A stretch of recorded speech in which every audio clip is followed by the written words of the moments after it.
Chapitre 33. Carapace Scavengerson merde.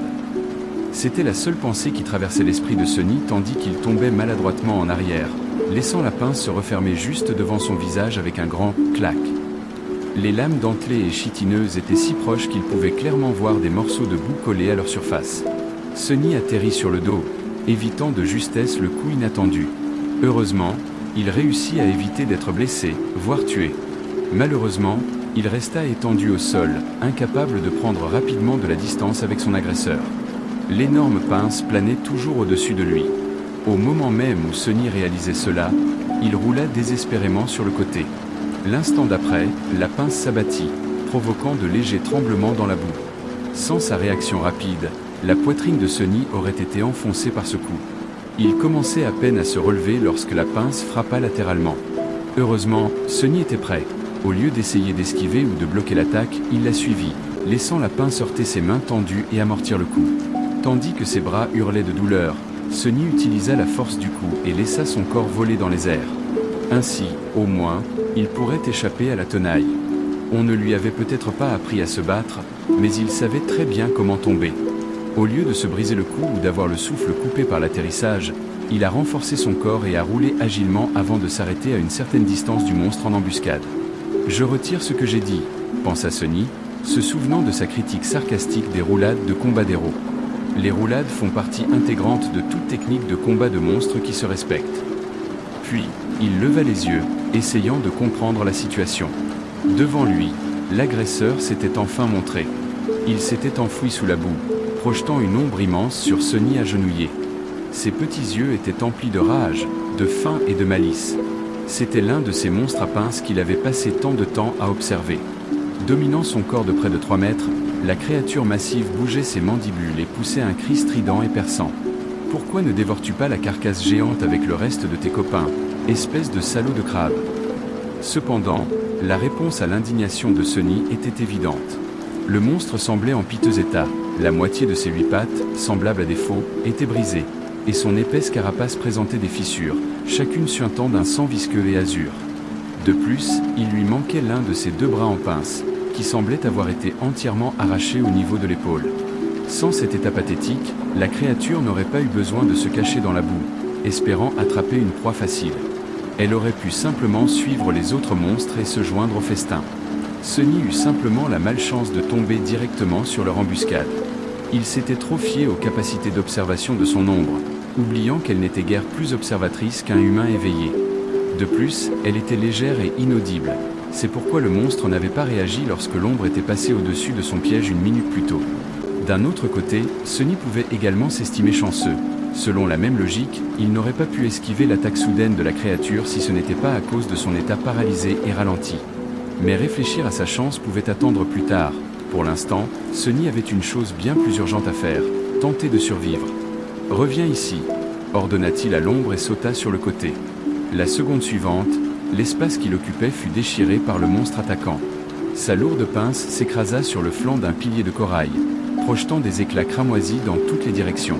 Sonny reprit son équilibre et continua d'avancer. Il espérait que la créature massive, lourdement blindée et blessée ne parviendrait pas à égaler sa vitesse. Mais malheureusement, elle se révéla étonnamment agile. Ses pattes en forme de faux transpercèrent la boue derrière lui, et la pince fendit déjà les airs, menaçant de décapiter le jeune homme à tout instant. Sonny se baissa, esquivant la pince, et eut enfin un instant de répit. Son regard parcourut les alentours, cherchant désespérément une arme. Presque instantanément, il aperçut un os long, lisse et pointu, laissé par une créature inconnue, dépassant de la boue. Sans ralentir, il se pencha et attrapa l'os, le tirant d'un coup sec. L'os mesurait près d'1,5 mètre de long, se terminant par une pointe étroite et acérée. On aurait dit une lance.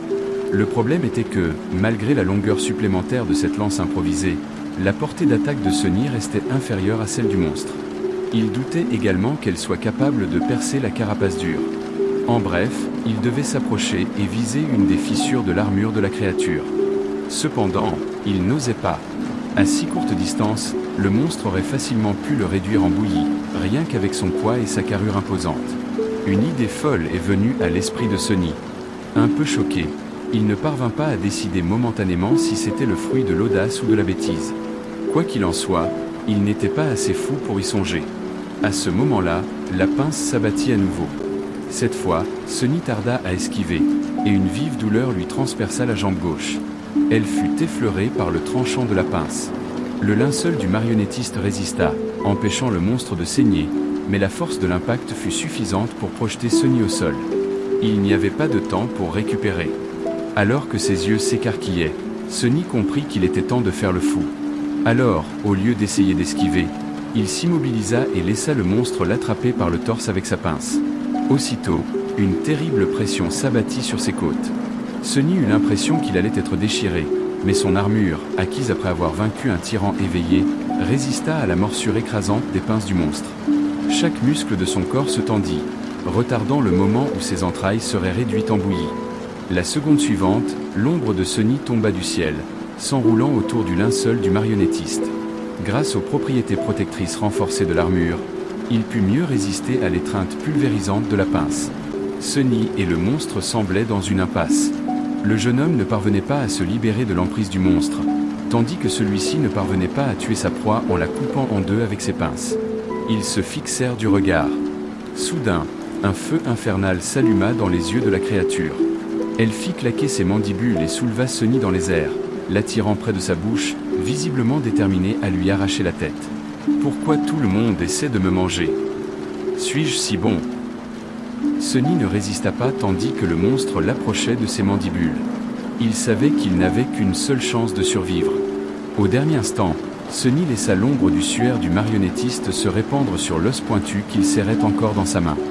Puis, rassemblant toutes ses forces, il se pencha en avant et poussa l'os avec toute sa force. Guidé par sa main, la lance en os sombre s'élança et transperça le petit œil de la créature, s'y enfonçant profondément. L'autre œil du monstre se rétrécit. Serrant les dents à cause de la douleur insupportable dans ses côtes, Sunny tordit l'os, essayant de faire autant de dégâts que possible au cerveau de la créature.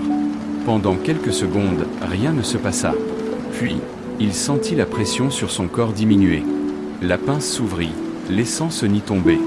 En heurtant la boue, le monstre massif s'écrasa à son tour au sol.